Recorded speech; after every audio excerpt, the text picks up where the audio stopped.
Hello everyone, today I will be talking about different things you should be doing on your way to level 40. By following this guide you will not only get to max level a lot quicker, because you will also be doing important parts that makes you able to do the new raid a lot faster. So what I mainly did in the beginning was just a quest in the open world. I know you could level up faster simply by dungeon spamming, but I knew I was also going to do a lot of dungeons later on. So at this point, I felt like it was going to be a much more enjoyable and fun leveling experience if I was doing quests, also in case I would find some of the new runes in the game. But beside questing in the open world, then I also did something else. I made sure to do the raid BFD every single logout. Even though I was now also above level 30, I still got a lot of experience. But prior to being level 30, I got more than half a level of experience just by clearing the raid. And remember, when you do it, you might also get some new equipment, and even though these items are level 25 blue items, then some of them will also help you even when you're going to reach level 40 and try to do the new raid. But remember, there's still a 3 days to log out, so if you're leveling up slowly, you can probably get to clear the raid a couple of times before you reach max level. What also helped me a lot was to collect the new runes. These are collected mainly in the open world, and what I like about getting them is that they also fit in new rune slots. So if you already prefer some of your old runes from phase 1, then don't worry, all the new runes you can still get to try out and keep the old ones at the same time. What I also felt was important to do was to do one of each dungeons, mainly because Blizzard announced that they were going to introduce a class book, and this was obtained in a dungeon. So doing one of each dungeons would also help me get this. On top of this, I would also be able to do dungeon quests to get some better equipment, and hopefully also some equipment from the different bosses. Mainly between level 25 to 35, I didn't do many dungeons. Yeah, I did them once. But as I got to around level 37, I actually started focusing on doing dungeons. And this was because all of the equipment I get at this point will also help me get into the new raid Gnomeregan. Some of them might even be your pre Bis item, in other words, the best item you can get prior to getting into Gnomeregan. And even better, they also grant you a high amount of experience that will make you able to reach level 40 a bit quicker. What you see right now is an item I would say is mandatory to obtain as you're leveling up. It's a sleeping bag that you can sleep in for 3 minutes and get a total of 3% additional experience gained for 2 hours. But the main reason why you should complete the quest chain is because not only does it grant you a high amount of experience, no, you also get 8 of these items, and one of these will grant you 4 bars of rested experience. So in other words, more than 1.5 level where you get twice as much experience from anything you kill. But how do we complete this quest chain? Well, don't worry, I've covered every single step in another guide, and I've posted a link to this video in the description below this one. When you're leveling up, you will most likely find a lot of the new supply crates, and you gotta make sure you keep these. You either collect them when killing different enemies in the open world, or from different chests, so I always make sure to go for chests. And in these you can also get yourself bags, even a 12 slot bag like I did in this case. To complete the shipments, you will need to provide materials from phase 2, so it can also be a bit expensive. However, you do get experience and of course reputation with the faction. And who knows what we can purchase once we reach Revert, maybe a 14 slot bag, some useful items, or something else that will just help us in phase 2.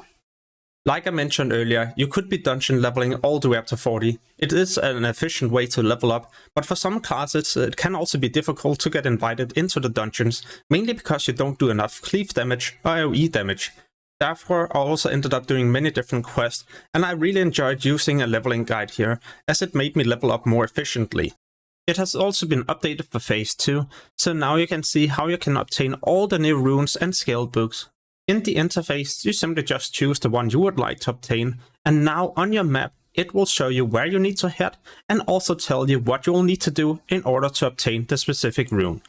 It has honestly helped me so much when I leveled up my character, and the good thing is that if I'm going to level up many characters, then this add-on will benefit me a lot.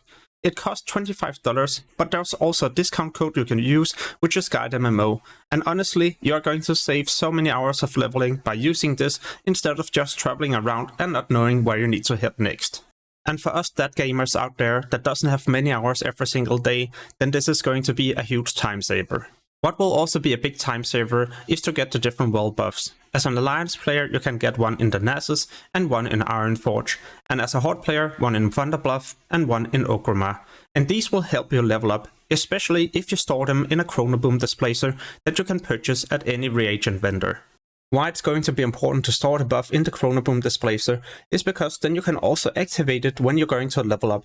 For example, when you're going to do a dungeon or questing, and then you can always store the buff when you're going to fly or travel to another zone, so you don't spend the duration not really taking advantage of the buff.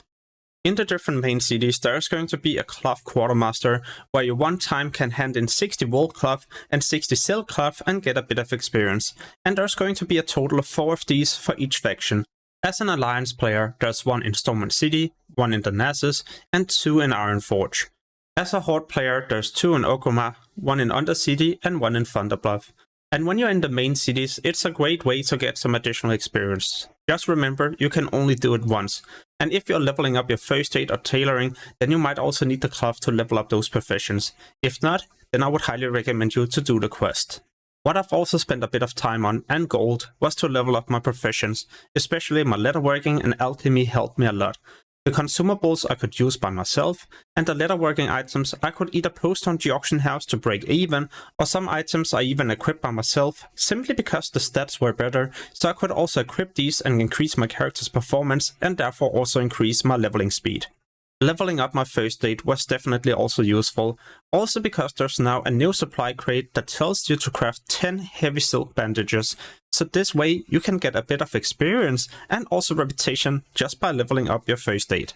For those of you who played during phase 1, you might also have done quite a bit of Ashenvale PvP and therefore also got reputation, so you can purchase yourself level 28 and 38 PvP gear.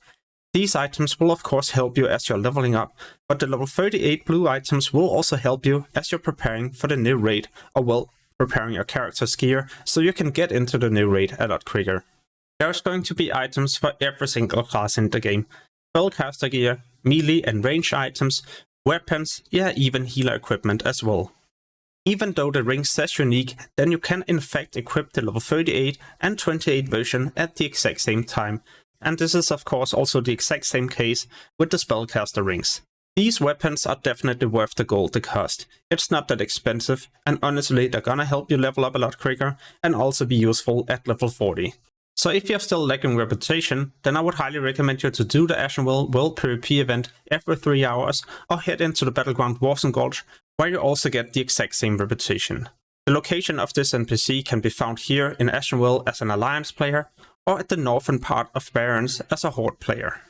What I also had a ton of fun doing as I was leveling up was the STV World PvP event.